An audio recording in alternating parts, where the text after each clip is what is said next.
Graça e paz. Queridos, o texto hoje está lá em 2 Samuel 9. 2 Samuel 9 é o capítulo todo. O nome da mensagem é Graça Divina, Graça de Deus. A graça divina, graça de Deus. Dificilmente você vai encontrar um texto tão rico, tão precioso, como esse texto, que retrata tanto a graça divina, a graça do nosso Deus. Um texto tão rico, que ilustra, ele não retrata no contexto prático, mas no contexto histórico, ele vai relatar a graça do nosso Deus com aqueles que ele busca, para aqueles com que ele sustenta e para aqueles com que ele mantém. Então eu meditei muito nesse texto e dele eu resolvi tirar 2 mensagens, mas vamos ver se a gente consegue contextualizar e fazer tudo de uma vez só. Eu vou pedir muita atenção para você nesse sentido. Não há nada mais importante na nossa vida do que a graça restauradora de Deus. Por meio da graça nós somos chamados, pelo meio da graça nós somos salvos, e pelo meio da graça, ele nos sustenta até a nossa partida, ou ele voltar. E ninguém sabe o dia que ele vai voltar. Se aparecer alguém dizendo que sabe, é para a gente não seguir. Mas é essa graça que nos sustenta. É essa graça que nos restaura. E se eu e você meditarmos, a nossa vida cristã, ela começa olhando para isso e termina olhando para a graça. Começa olhando para a graça, termina olhando para a graça. Não tem como sair disso. E é essa graça que transforma, restaura o coração de homens adúlteros, maldizentes, bêbados, ladrões, fornicadores. É essa graça que restaura esses homens para serem homens piedosos, homens segundo a vontade e o coração de Deus. Vou dar alguns exemplos. Saulo de Tarso. Quem que era Saulo de Tarso? Ele era o maior perseguidor de uma seita de facção cristã, que se diziam seguidores do Nazareno, que perseguia essa seita. Saulo de Tarso era um judeu ortodoxo, um futuro rabi que perseguia a igreja. Mas se eu te der o contexto, não é só perseguir. Se você for estudar um pouquinho de história da igreja, ele matava os cristãos. E tinha plena convicção que estava servindo a Deus. Ele perseguia. Esse assassino cruel, esse assassino que muitos, depois que viram sua conversão, olhava para ele e falava, aquilo ali não é Saulo? Tinha gente que corria, não acreditava na sua conversão. Esse homem foi o maior apóstolo e o maior pastor da face da terra. A graça o salvou, a graça o resgatou, e ele foi o que foi. E foi usado pelo nosso Senhor. Da mesma forma, Agostinho de Hipona. Agostinho de Hipona, se você for lá ler as confissões de Agostinho, está lá. Agostinho era depravado, totalmente depravado, promíscuo, boêmio, bebedor, chegado, trazendo para nossas vidas de hoje, chegado numa farra de segunda a domingo. E essa graça o restaurou, o resgatou para ser um dos maiores teólogos do século passado. Quer dizer, século passado. E influenciou, foi um dos que deram um toque na bola para começar a reforma protestante. E falando em reforma protestante, se você for olhar essa graça, também chegou até Lutero. Quem que era Lutero? O padre, que foi ser padre porque era covarde e fraco e não tinha vontade de encarar muitas coisas da sua época. Então ele foi ser padre, estudar no monastério. E aí se envolveu com o catolicismo, covarde, medroso, cheio de trauma. E essa graça foi lá e restaurou, resgatou Lutero. E Lutero foi o maior ícone da reforma protestante. A graça que salvou, resgatou e deu um empurrão para que esses homens terríveis tiveram esse passado complicado, fossem homens santos, homens segundo o coração de Deus, homens segundo a piedade. E é dessa graça que eu quero falar contigo essa noite. O que é graça? Efésios 2 vai falar. Mas traduzindo para o nosso bom português, para ficar bem claro, graça é favor imerecido a quem não merece, mas precisa. De manhã nós estamos estudando lá na EBD, um brado por garantia. E aí você vê que fica até repetitivo, minha esposa até falou, você vai começar falando de manhã de graça, vai terminar a noite falando de graça? É, porque a vida do cristão é debaixo da graça. A vida do cristão é segundo a graça. Então nós temos esse prospecto que começa segurando, transformando homens tão ruins em homens piedosos. E essa mesma graça alcançou eu e você. Nós não fizemos tudo isso que esses homens fizeram, mas no seu íntimo, responda. Nós temos capacidade para fazer isso e muito mais.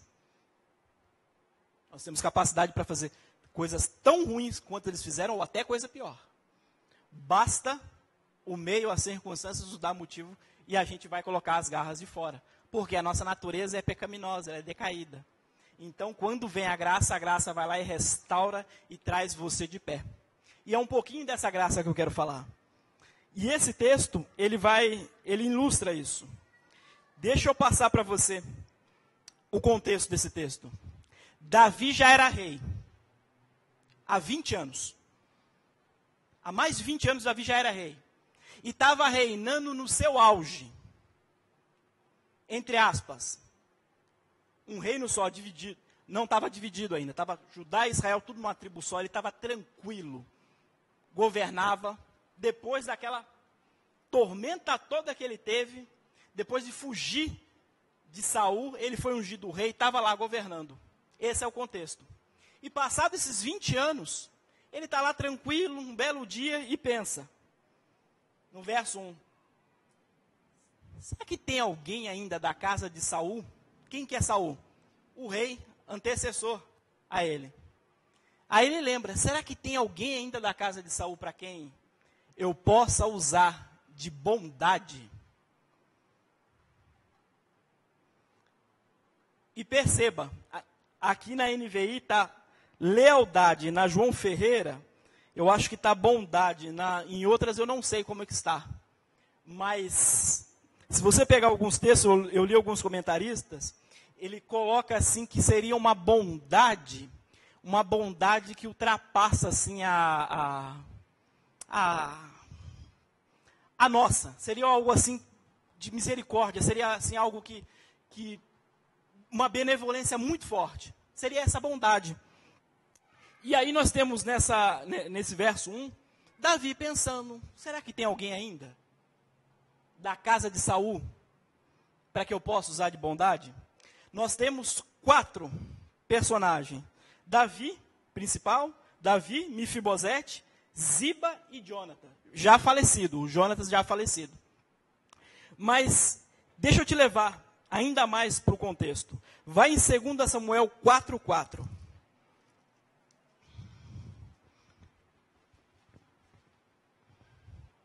Segunda Samuel 4:4. Diz assim: Jonatas, filho de Saul, tinha um filho aleijado dos pés. Ele tinha 5 anos de idade quando chegou a notícia de Jezreel de que Saul e Jonatas havia morrido. Sua ama o apanhou e fugiu, mas na pressa ela o deixou cair e ele ficou manco. O seu nome era Mefibosete.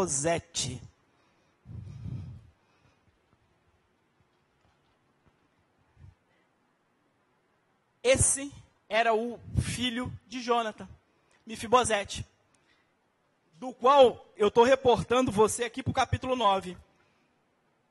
É o mesmo Mefibosete. Resumindo, Saul, lá na batalha contra os filisteus, Saul e Jonathan, eles morrem naquela batalha.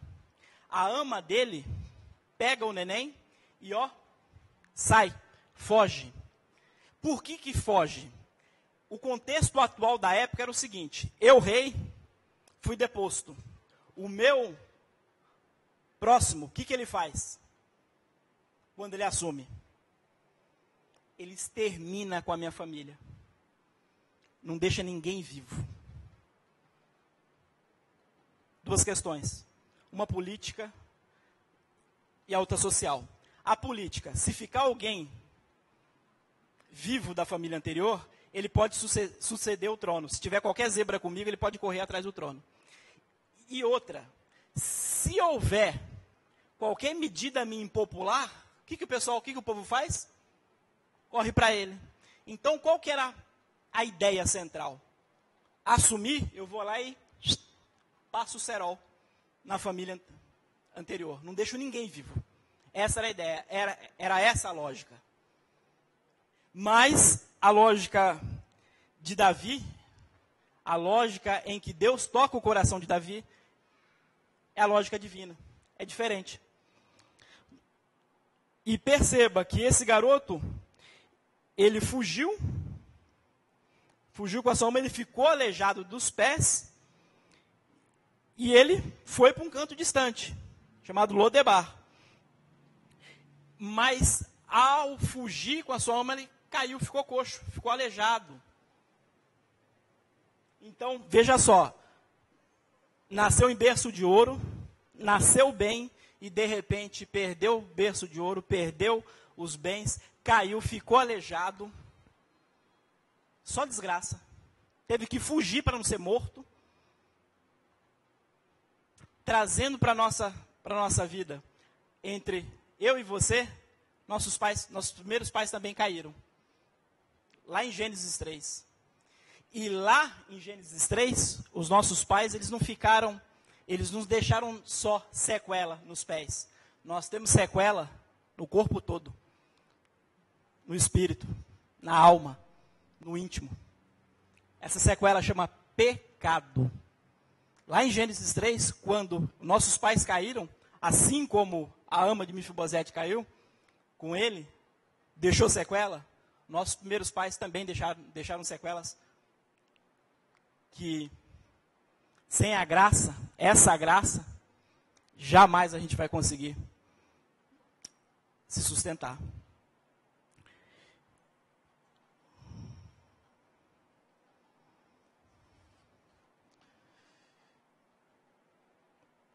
Nós, por causa desses primeiros pais, nós nascemos totalmente depravados, totalmente perdidos. Nós somos, como a gente bem sabe, incapazes de produzir qualquer bem espiritual que agrade a Deus. Mas, ainda assim, a gente vê a intervenção divina. Assim como houve com Mefibosete, há com a gente. Deus mandou o seu filho, nos resgatou, nos restaurou. E é por isso que eu estou tentando fazer essa ilustração forte da graça para você. Então, no verso 1,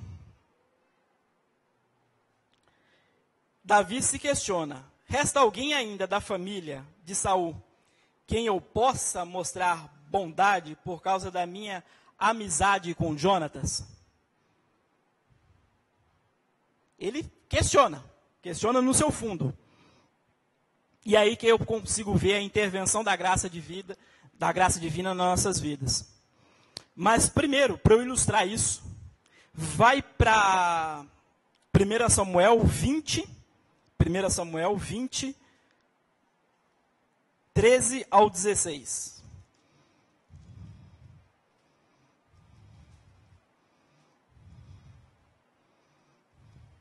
Primeira Samuel 20, do 13 ao 16.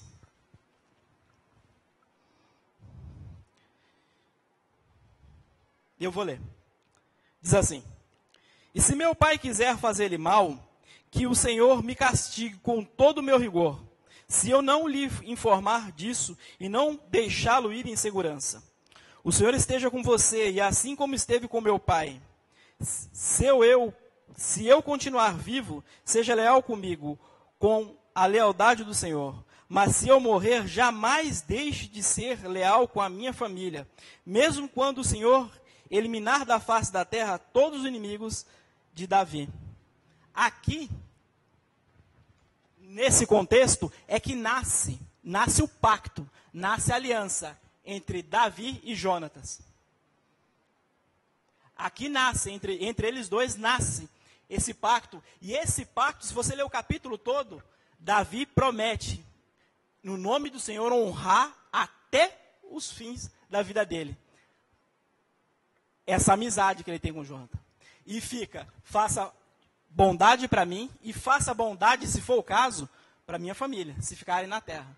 E ficou nisso. Voltando para o capítulo 9,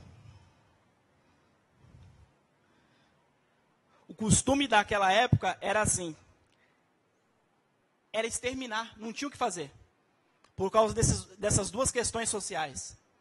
Mas você vê que a lógica humana, ela é totalmente diferente da lógica divina. Deus faz a mesma coisa comigo e com você. Ele honra o seu pacto entre seu Filho, nosso Senhor Jesus Cristo, e Deus.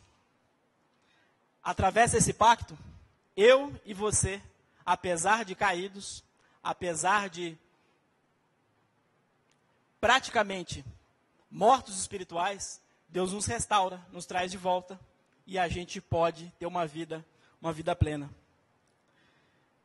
A pergunta de Davi não é se, no verso 1 ainda, não é se alguém que mereça ser salvo, não é se alguém que é bonito, que é sábio, que é formoso. A pergunta de Davi não é nesse sentido. Não é na base das características, das qualidades. A pergunta de Davi é assim, será que há alguém da casa de Saul para quem eu possa mostrar bondade? E eu achei muito interessante, porque geralmente a gente quer fazer bondade quando a gente tem alguma coisa ou para barganhar em troca, ou se a gente gosta de alguém, aí a gente costuma fazer bondade. Mas Davi, ele vai no ímpeto, vai na raiz. Há alguém ainda na casa de Saul que eu possa fazer alguma coisa por ele? Que eu possa fazer bondade da parte de Deus? E é a mesma coisa que Deus faz comigo e com você quando nos resgata. Ele nos ama apesar do que somos, não do que fazemos. Deus nos ama independente dos nossos deméritos, não dos nossos méritos. As nossas imperfeições, os nossos vícios, a nossa arrogância. Deus nos ama independente de merecermos. Ele simplesmente nos ama. E demonstra essa bondade, o seu Filho morrendo por nós, sendo nós ainda pecadores. A bondade incondicional é graça. A bondade de Deus para com as nossas vidas é graça. No verso 3. No verso 2. Então chamaram Ziba, um dos servos de Saul, para apresentar-se a Davi, e o rei lhe perguntou, você é Ziba? No verso 3, perguntou-lhe Davi, resta ainda alguém da família de Saul, a quem eu possa mostrar bondade da parte de Deus? Ziba é um servo bem antigo, que faz o serviço ali de copeiro na casa do rei. E aí o pessoal fala, Ziba sabe. E chamam Ziba. E Ziba fala para ele. Ziba responde. Ainda há um filho de Jonatas aleijado dos pés. Essa resposta possa ser que seja objetivo. Você fala, nossa, ele está fazendo uma bondade. Não, mas se você for estudar o texto, é num tom de... É numa conotação assim de desprezo. Tem sim, rei. Tem um filho de Jonathan lá, ele é aleijado dos pés. Está lá. Resposta preconceituosa. Uma resposta áspera. E aí, no verso 4, Davi pergunta, onde ele está? Aí Ziba responde, na casa de Maquir, filho de Amiel, em Lodebar. O que é Lodebar? Qual que é o significado de Lodebar? Lodebar quer dizer assim, ó, além das pastagens verdes. Lugar seco, árido. É um lugar que não tem vida. Geralmente o judeu, por uma questão até de organização, entre aspas, política, o que ele fazia? Se o camarada ele já nascesse ou tivesse alguma deficiência, o pessoal geralmente não deixava no centro. Jogava mais para o fundo. Num canto de preferência onde ele não atrapalhasse. Então, nessa situação, é a situação que Mefibosete está. Ele está num lugar bem longe das pastagens verdes. Ele está num local árido, sem vida, sem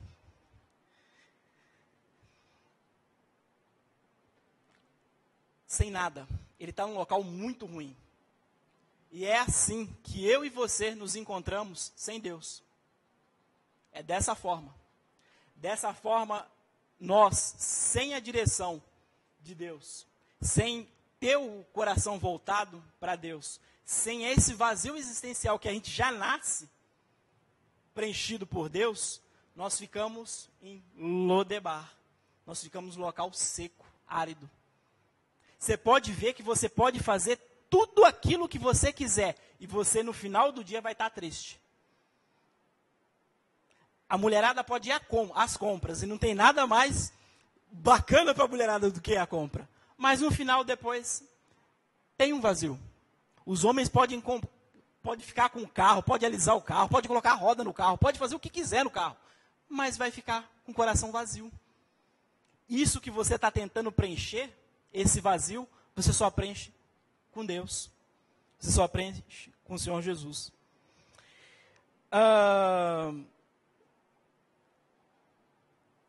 Mas ainda assim, você vê que Davi manda trazer, então, Mefibosete lá de Lodebar.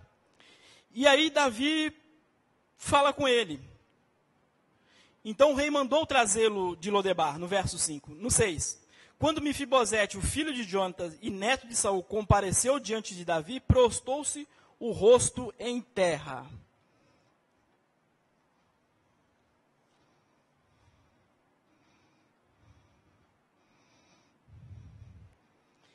Esse prostar o rosto em terra eu acho muito interessante.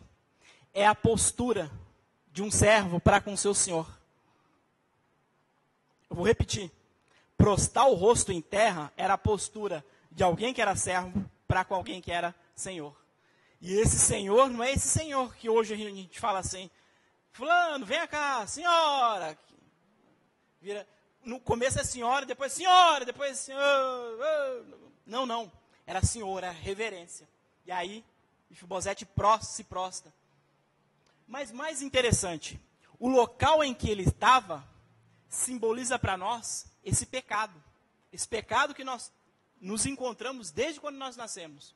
E aí o nosso Senhor, da mesma forma, nos chama.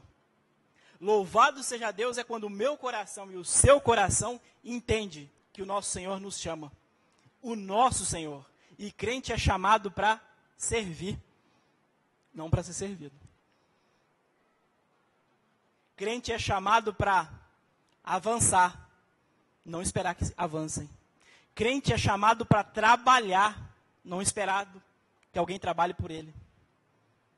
Da mesma forma, crente é chamado para ter postura, e postura de servo. E perceba, muito bonito a expressão que ele usa.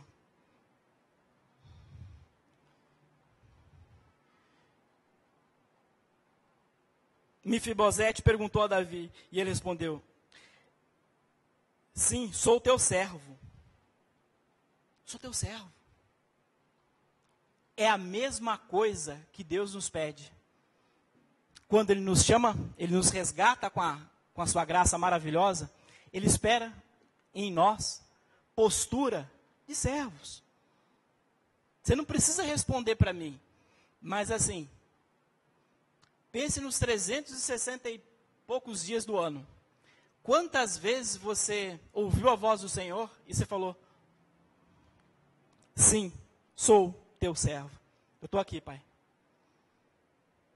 Ou você fez assim, eis-me aqui, Senhor, mas manda outro.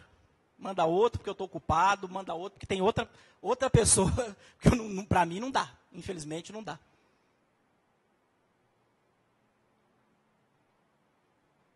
Sim, Senhor, sou teu servo.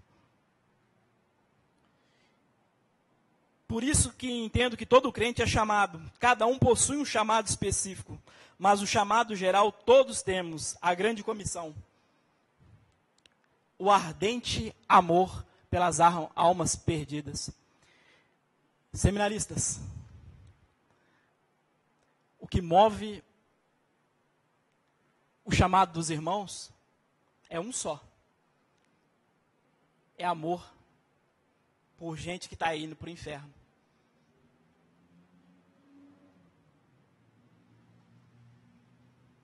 Que Deus toque o coração de vocês para que, de alguma forma, vocês sintam todos os dias pesar por gente que ainda não foi alcançada. Pesar por gente que ainda amanhã não vai abrir os olhos, foi para o inferno. Que Deus toque, arda o coração de cada um de vocês para isso. Os bancos estão vazios na igreja, e às vezes estão bem vazios. O responsável sou eu e você, porque nós não fazemos a nossa obrigação. Nós escutamos a voz do Senhor. Em vez de falar, sou eu, teu servo, a gente, a gente quer a graça, a gente quer viver na graça, mas não quer fazer das nossas vidas um canal de graça.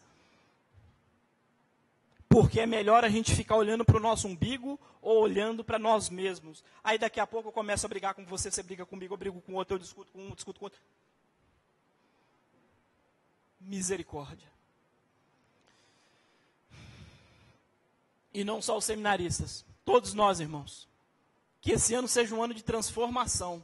Que seja um ano em que a gente olhe para o vizinho que está indo para o inferno e evangelize, fale do amor de Deus. Você não precisa de nenhum tratado teológico para fazer isso. Basta você falar, Jesus te ama, tem um plano perfeito na tua vida. Jesus quer você do jeito que você está. Ah, eu vou parar de fumar, daí eu vou na sua igreja. Não, vem fumando. E quando ele entrar por aquela porta, em vez de você começar com hipocrisia e farisaísmo, cola do lado para ajudar, para orar por ele.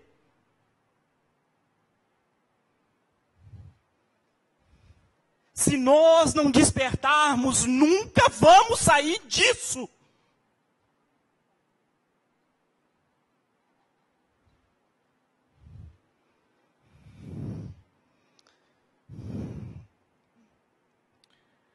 Essa bondade de Davi consagra como sendo representado nas Sagradas Escrituras como o pai de Jesus. Não é? É assim que lá em Mateus 20, 30, tem 2 cegos em Jericó. Eles estão vendo a multidão passar e eles estão no meio. E eles veem a multidão. E Jesus está no meio, e eles veem. E aí eles começam. Jesus, filho de Davi, tem misericórdia de mim. E vão gritando. E o pessoal, fica quieto, rapaz. Jesus, filho de Davi, tem misericórdia de mim. E fica quieto. E aí eles encontram. Eles têm um encontro com Deus. Eles têm um encontro com o Senhor Jesus. E Jesus restaura a visão deles. Para a igreja avançar, ela precisa do encontro, todos os dias. E eu não falo é o prédio, gente, sou eu e você. Nós precisamos ter um encontro com Jesus.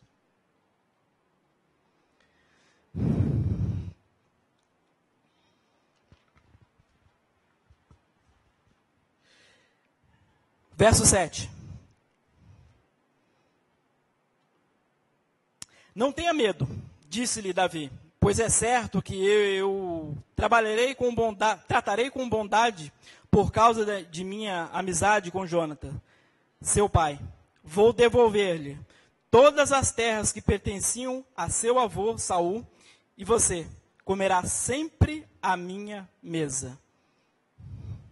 Davi não trata Mefibosete na base do merecimento, mas trata com bondade. Deus faz a mesma coisa comigo e com você.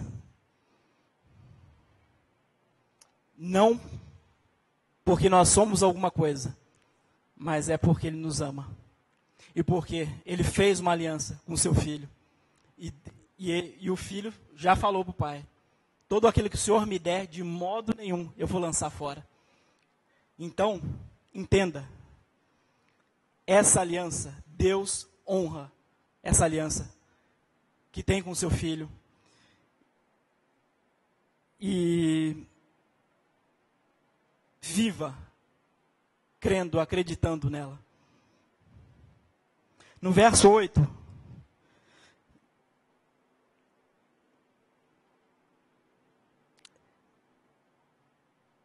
Mefibosete prostou-se e disse-lhe: quem é o teu servo para que te preocupes com um cão morto como eu? Ele ouviu tudo aquilo que Davi falou. Olha, não tenha medo. Não é na base do merecimento que eu, Davi, rei, vou te tratar. Eu vou te tratar por amor a Deus e o pacto que eu tenho com teu pai. E Mefibosete, com uma postura de servo, ele fala: quem sou eu, rei? Para que o senhor se preocupe com um cão. Vocês têm noção do que é um cão para o judeu? Um animal imundo, um animal desprezível.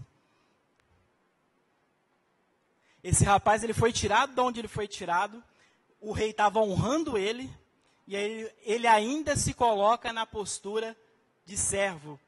Ele ainda se auto-humilha. Quem sou eu, rei? Para que o senhor se preocupe com um cão, algo tão desprezível como eu. Eu não mereço.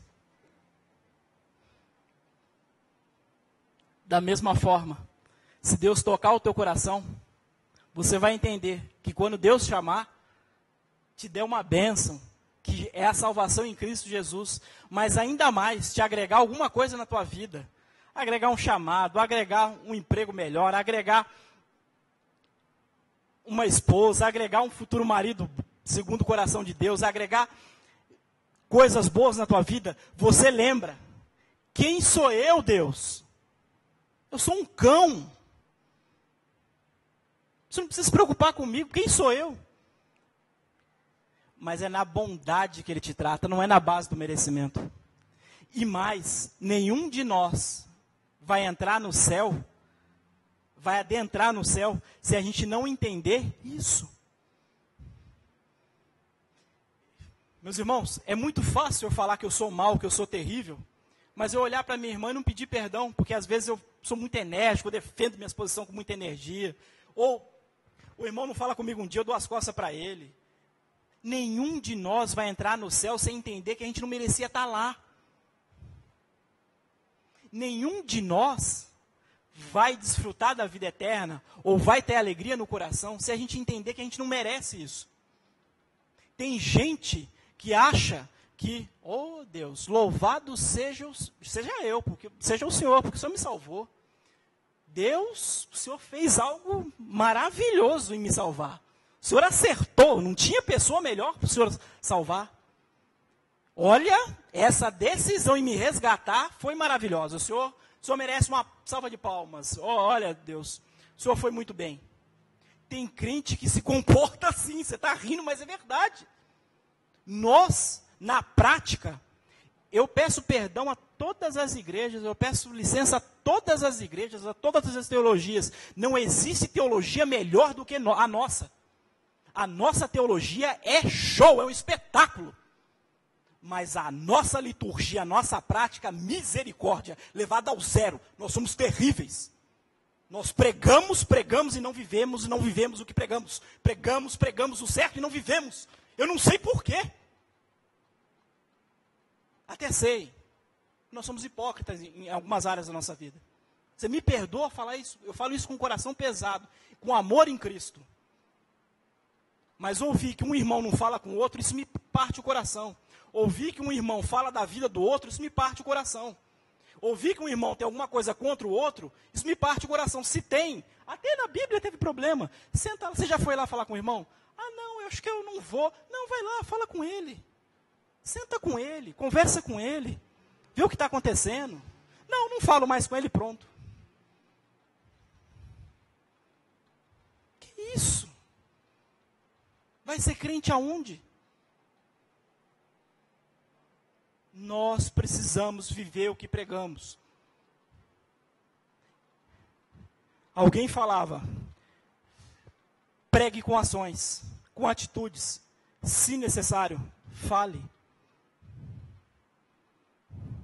Entenda, esse mundo está mergulhado nas trevas porque nós não fazemos a nossa parte. Tá, o mundo jaz do maligno. Não, mas a nossa parte a gente tem que fazer. Tem muita gente que tem que olhar para a sua vida, para a minha vida, para a nossa vida e falar, esses caras são diferentes. Esses caras, o que eles têm, eu quero ter. O que você tem? Eu sirvo a Jesus, Deus vivo. Ele falou, eu quero esse Jesus. Esse Jesus que você serve, eu quero. Não aquele lá milagreiro da televisão que dá dinheiro. Isso eu estou cansado. Eu quero servir esse Jesus que você serve. As pessoas têm que olhar para você. Se nós estamos fazendo alguma campanha esse ano, minha casa, lugar de salvação. Minha vida, lugar de salvação. Meu trabalho, lugar de salvação. Aonde eu estiver, local de salvação. Se nós vamos fazer qualquer coisa, tem que ser no poder do Espírito. Tem que ser com as nossas atitudes e ações. Se a gente sair disso, não vai adiantar nada. Nada.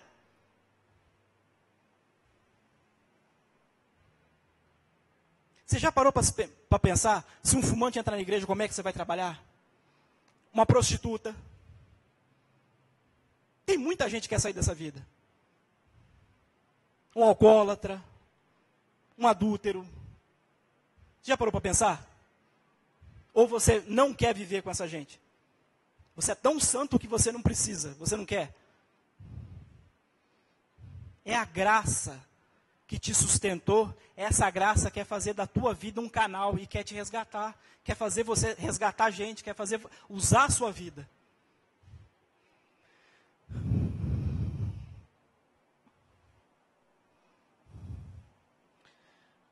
A postura de Mefibosete é a mais certa, é a mais coerente de um crente salvo, seguro e transformado. Tem que ter o hábito sincero de auto-humilhação.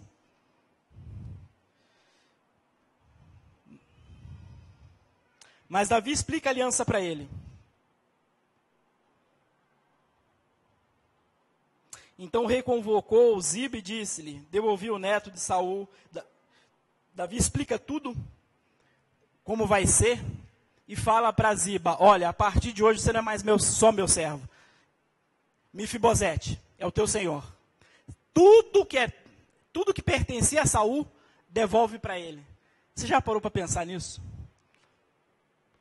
O reinado de Saul, se você for ler Reis e Crônicas, vai falar que Saul foi um rei poderoso. Materialmente ele teve muita coisa. E Davi manda devolver tudo para Mefibosete. Davi manda devolver tudo. O nome Mefibosete o significado é vergonha destruidora. O judeu ele costuma catalogar a vida dele pelo nome dos filhos. Foi desse jeito que esse garoto foi batizado. Vergonha destruidora. Só que agora o rei estava honrando ele, estava devolvendo a ele tudo aquilo que pertencia à sua família. É isso que Deus faz comigo e contigo. Ele nos resgata, Ele nos transforma, Ele nos dá uma vida maravilhosa em Cristo Jesus, e a gente não merecendo, Ele nos supre tudo aquilo que precisamos.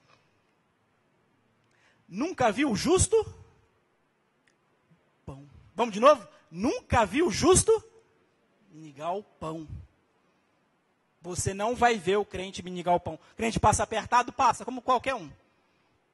Mas o crente na miséria você não vai ver. Isso não é prosperidade, não. Isso é promessa do próprio Deus. Deus restaura, restitui.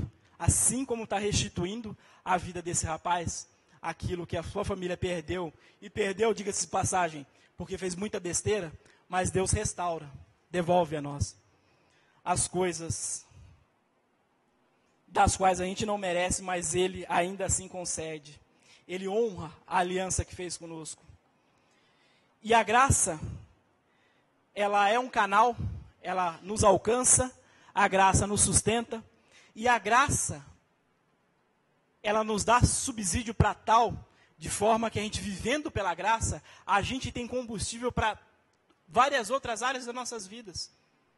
Quando o casamento está ruim,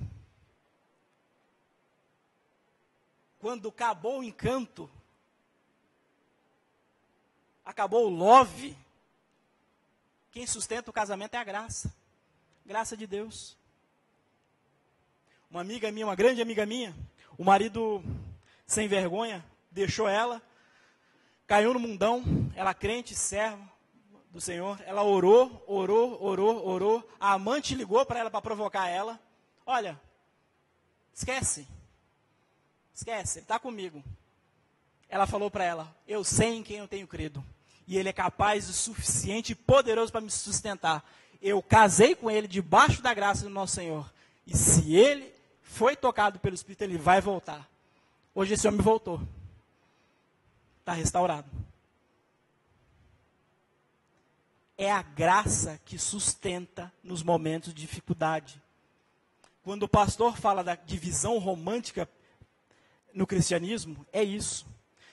Às vezes nós nos preparamos para ouvir que tudo é flores, mas não, tem muito espinho. É a graça. A mãe do pastor Joy de Miranda, ela orou 22 anos pela conversão do filho. Orou 22 anos. O filho parecia uma mulher, ele era um transexual. Tinha peito, tinha seio, perdão, mulheres. Tinha seio, tinha bumbum. Era uma mulher escrito. Ela orou 22 anos pela vida do filho. Toda vez, ele foi ser negócio de programa no exterior, ganhou muito dinheiro.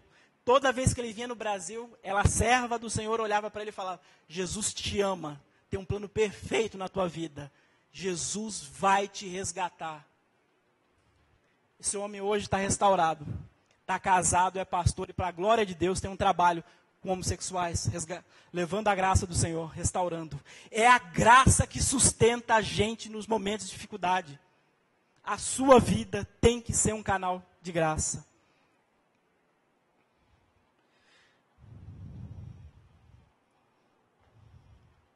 Assim como a vida cristã, ela nos chamou, nos resgatou, o propósito maior não é glorificar nós mesmos, mas é glorificar a Deus.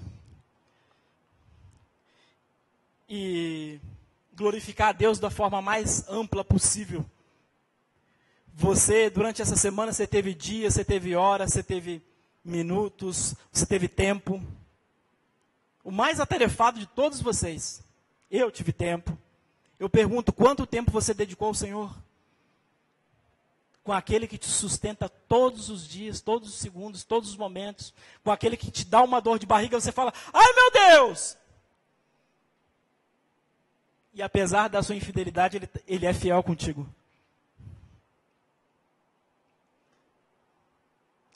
Mas Davi restitui tudo, terra, animais, e é o que nosso Senhor faz com as nossas vidas. No verso 11, diz assim, O teu servo fará tudo que o rei, meu senhor, ordenou. Assim Mefibosete passou a comer à mesa de Davi, como se fosse um dos seus filhos. Eu imagino a cena. Tisté, você lembra do nome dos filhos de Davi? Tamar, Absalão. Alguém ajuda, gente? Tamar, Absalão. Quem? Salomão. Ainda não tinha, ainda não estava. Mas eu fico imaginando a cena. Que, olha aí, em mais de um versículo repete, todos os dias, Davi fez questão, falou, ó, vai ter mantimento na tua casa, vai ter fartura, mas todos os dias eu quero você na minha mesa. Eu fico imaginando os filhos de Davi, chegando, Absalão, Tamar, os filhos, e de repente chegando, Mefibosete.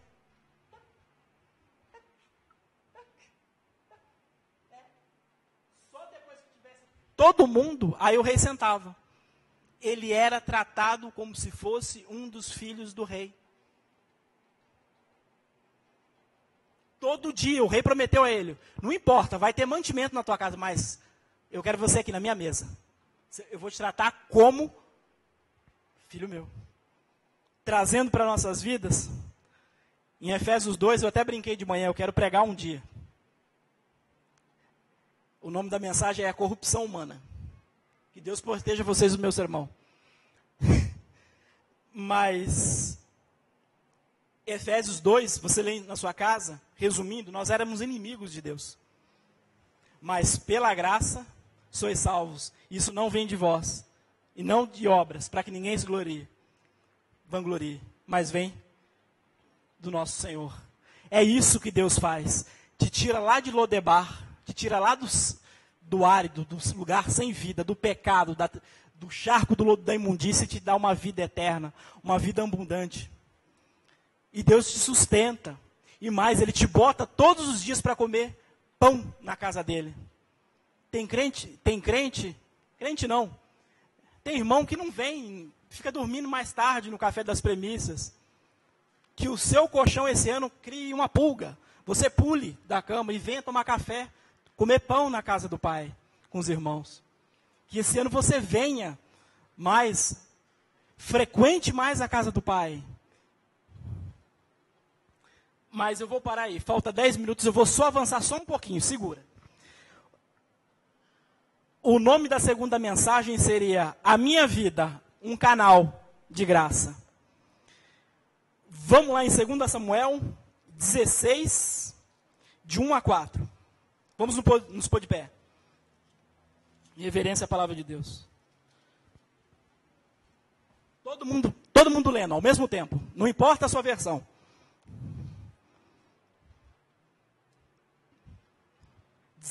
Segundo Samuel 16, de 1 a 4. Não importa a versão, não importa CNVI, João Ferreira, linguagem de hoje. Vamos ler. Diz assim. Mal Davi tinha passado pelo alto do monte, lá estava à espera Ziba, criado de Mefibosete. Ele trazia 2 jumentos, carregando 200 pães sem bolos de uvas passas, sem frutas da estação e uma vasilha de couro cheia de vinho. O rei perguntou a Ziba, por que você trouxe essas coisas?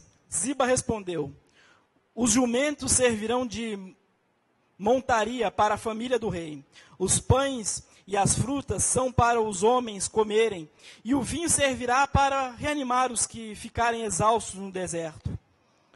Onde está Mefibosete, neto de seu senhor? Perguntou o rei. Respondeu-lhe Ziba, ele ficou em Jerusalém, pois acredita que os israelitas lhe restituirão o reino de seu avô. Então o rei disse a Ziba, tudo que pertencia a Mefibosete agora é seu. Humildemente eu me prostro, disse Ziba, que o rei, meu senhor, agrade-se de mim. Pode sentar. Eu tenho um recado para você. O meu inimigo, o vosso inimigo, anda ao teu redor, bramando como leão, querendo dragar a quem possa. eu quero dizer para você o seguinte, que quando você cuida da sua piedade, o próprio Deus cuida da sua reputação. Quando você, servo do Senhor, estiver sofrendo por causa do Evangelho, porque você é piedoso, piedade quer dizer cumprir o máximo possível no poder do Espírito Santo aquilo que a palavra de Deus tem para a sua vida. Quando você cuida disso, você se preocupa, você ora, você lê a Bíblia, você cuida da sua vida. Se você puder ajudar, você ajuda. Se você não puder ajudar, você ora e não atrapalha. O próprio Deus cuida da sua vida, cuida da sua reputação. Olha o que aconteceu no texto. Davi e Absalão arrumaram um entreveiro. Nesse capítulo, Davi já teve que fugir, porque senão o filho matava ele. Queria o trono. E aí, ele encontra quem? Ziba. Ziba, aquele servo, lá de Mefibosete, do capítulo 9.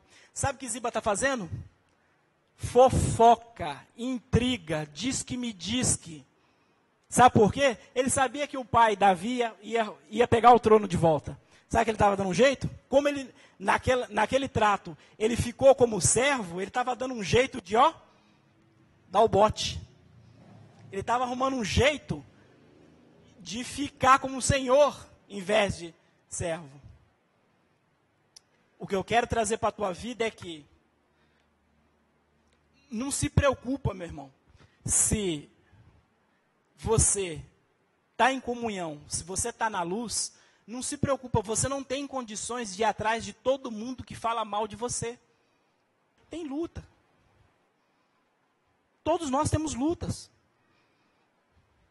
Aí no texto, esse homem restaurou tudo certinho lá, abençoou a vida de Mefibosete, e o fofoqueiro estava dando um jeito de puxar. E aí Davi escorrega mais uma vez no tomate e fala, fica tranquilo, no verso 4, quando eu restituir o meu trono, a primeira coisa que eu fazer, eu vou tirar tudo que era de Mefibosete. Eu vou dar a você. Davi cai na fofoca. Tá, pela situação, tudo que estava passando, justificável, entre aspas. Mas ele cai na fofoca, ele dá conversa alheia. Mas quando eu e você, trazendo para nossas vidas, cuidamos da nossa piedade, quando nós oramos, quando nós buscamos a face de Deus, quando nós fazemos a nossa parte, o próprio Deus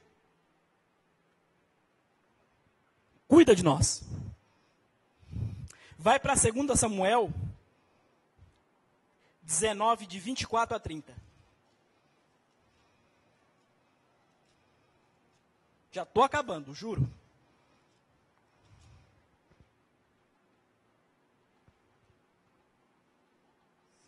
Perdão, 2 Samuel 19, 2 Samuel 19, de 24 a 30. 2 Samuel 19, de 24 a 30.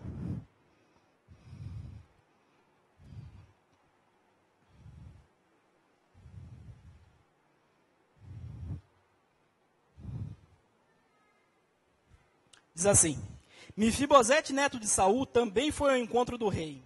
Ele não havia lavado os pés, nem aparado a barba, nem lavado as roupas, desde o dia em que o rei partira até o dia em que voltou em segurança.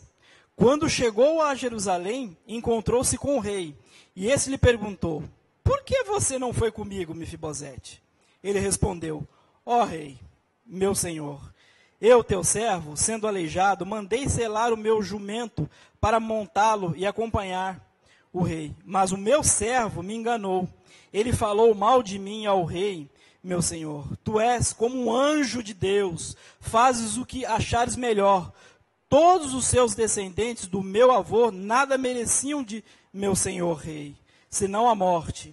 Entretanto, deste a teu servo um lugar entre os que comem a tua mesa. Que direito tenho eu, pois, de te pedir qualquer outro favor? Disse-lhe então o rei: já disse o suficiente. Minha decisão é que você, Ziba, divida a propriedade. Mas Mefibosete disse ao rei: deixa que ele fique com tudo. Agora que o rei, meu senhor, chegou em segurança ao seu lar. Aquela fofoca lá do capítulo anterior, Davi vai tirar a prova. Chega lá, restitui. A hora que chega na cidade, vai pegar o trono de volta. Mefibosete está barbudo, não tomou banho, estava de luto, porque estava sem o rei. E o rei falou: por que você não foi me buscar? Foi comigo. Por que você ficou aí? Ah, o meu servo me enganou, fez trapalhada. Tem problema. A partir de hoje, mais uma vez, Davi enfiando o pé no tomate. Davi fala: ó, você vai dividir tudo que você tem com Ziba, por castigo, por não ter ido comigo. Aí Mefibosete fala: rei, tudo que o senhor fez por mim é maravilhoso, eu nem preciso de nada. O que me importa é que o senhor voltou. E eu estou feliz por isso. Dê tudo a ele. Eu fico alegre só de estar na presença do rei. Trazendo para nossas vidas. Você fica alegre de estar só em Jesus Cristo? Você despreza bens materiais para correr ao Senhor? Para ficar feliz com a presença do Senhor? Eu volto a falar para você. Quando você cuida da tua piedade, Deus cuida de você. Cuida da sua reputação. Quando você vive na luz, está debaixo da graça de Deus, bens materiais, saúde, dinheiro, ministério, não importa. Deus sustenta e é alegre em te sustentar. E Deus não é Deus de confusão. Vai para 2 Samuel 21, de 6 a 7. Juro que estou acabando. Só mais um pouquinho. 2 Samuel 21, de 6 a 7. Diz assim: que 7 descendentes dele sejam executados perante o Senhor, em Gibeá de Saul, no monte do Senhor. Eu entregarei a você, disse o rei. O rei poupou Mefibosete, filho de Jonatas e neto de Saul, por causa do juramento feito perante o Senhor, entre Davi e Jonatas, filho de Saul. Quero dizer para você que assim como... O que aconteceu? Mefibosete, os Gibeonitas, eles são um povo muito malandro. Saul pisou na bola lá atrás e tinha aquele lance de dívida de sangue, lá em Êxodo 20. Olho por olho, dente por dente. E aí o que aconteceu? Davi não examinou bem a questão, não levou para o Senhor, ele resolveu matar todos os descendentes. Os Gibeonitas pediram: ó, a gente precisa exterminar todos os descendentes de Saul. Tem que passar o cerol, tem que matar todos eles. Porque aí essa fome que a gente estava passando, acaba. Israel estava passando por um período longo de fome. E os Gibeonitas foram lá e convenceram o rei. Davi fala: tudo bem, pode matar. Mas ó, a Mefibosete, nem toca. Porque eu tenho um pacto com o pai dele. E eu vou honrar. Trazendo para a sua vida, Deus faz a mesma coisa com você. No dia do juízo, se fosse pela justiça, por aquilo que a gente faz, ó, mas pela misericórdia que Deus tem, e pelo pacto que Ele tem com o seu filho, Ele vai nos poupar do juízo. Eu quero fazer só uma aplicação prática. Você, nesse ano de 2015, para esse ano de 2015, você já saiu de Lodebar? Lugar sem vida, longe das pastagens verdes. Esse Lodebar que nós vivemos é o pecado, é aquilo que te sufoca, é aquilo que prende a sua vida. Você saiu? Você quer sair nesse ano de 2015?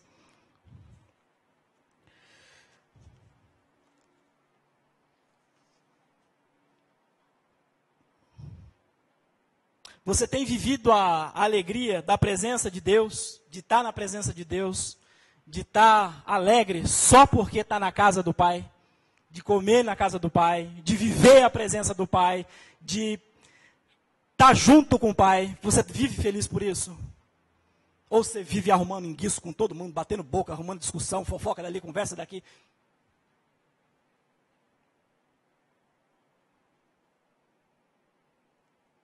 Você tem algum motivo, e eu tenho certeza que você pode destacar N's aí no seu coração, para agradecer a Deus, que Ele te honrou, te deu muita coisa, da qual eu e você não merecia, mas ainda assim, pela misericórdia, Ele te amou, Ele te sustenta. Vamos nos pôr de pé. Eu quero orar com você, e também quero fazer a aplicação horizontal desse texto. Da seguinte forma. Existem pessoas que você também, assim como Davi, honrou o pacto com Saul, Davi honrou o pacto que tinha com Jonatas. Você, na sua caminhada cristã, não importa se você nasceu na igreja ou fora dela, teve gente que te honrou. Teve gente que te sustentou. Você tem algum motivo de gratidão no teu coração? Para com gente aqui de dentro da igreja, ou da igreja que você serve a Deus, ou gente que ora por você, cuida de você, nem que seja em oração. Eu quero que nessa semana você, em nome de Jesus, medite nesse texto e seja grato. Seja grato por aquilo que a pessoa fez por você. Eu cheguei nessa igreja com o coração arrebentado, alguns anos atrás. Minha família estava quase destruída, a minha vida estava arrebentada. Alguém me estendeu a mão, me orou por mim. Se eu for voltar no tempo, não foi nem aqui. Eu estava aprontando demais. Uma tiazinha olhou para mim e falou: você é muito rebelde. Você não morreu ainda porque Deus tem graça, tem misericórdia de você. Abre teu olho. Eu, machão. E eu sou grato pela vida dessa irmã. Essa semana eu peço para você meditar nesse texto e ver o quanto Deus tem te honrado, tem cuidado de você. E se existe uma pessoa que orou por você, cuidou de você, seja grato. Dê pelo menos um telefonema. E diga: olha, eu te amo em nome de Jesus. Você orou por mim. Eu sou grato por você. Eu sei que você foi usado por Deus, mas você foi um anjo de Deus na minha vida.